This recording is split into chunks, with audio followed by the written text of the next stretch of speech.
Hamiləliyin 39-cu həftəsi və hamiləlikdə meyvə istifadəsi.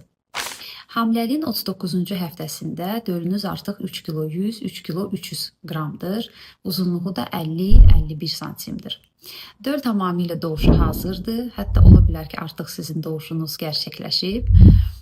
Doğularsa ağciyəri tam yetişmiş sayılır bu həftədə və hamilə doğuşa hazır, doğuş qərarını həkimi ilə birlikdə vermiş, həm psixoloji, həm fiziki hazırlıq mərhələsindədir.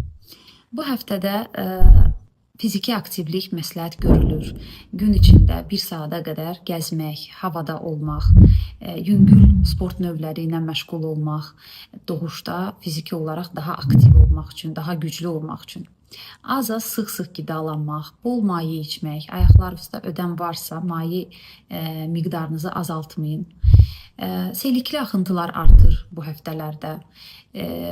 Qarın alt hissəsində ağrılar, axşamlar basqı, təbii ki, düzənli ağrı varsa, su gəlişi varsa, qanlı axıntı varsa mütləq klinikaya müraciət etməlisiniz.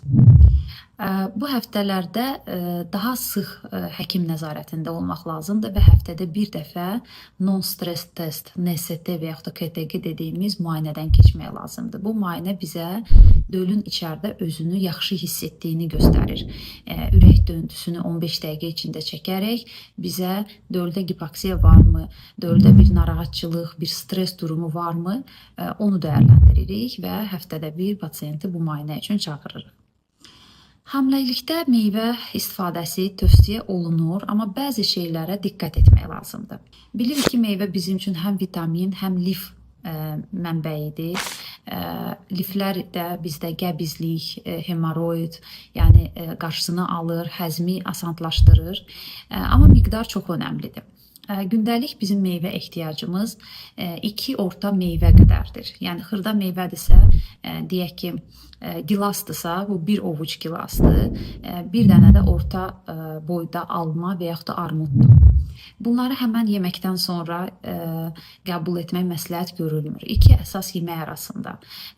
Məsələn, saat 1-də siz öz yeməyinizi, proteinli, lifli qidanızı yediniz, bir də saat 6-da yeyəcəksiniz, saat 3-də meyvə qəbulu ola bilər və səhər, deyək ki, səhər kahvaltıdan sonra 2-3 saat sonra bir meyvə qəbulunuz ola bilər.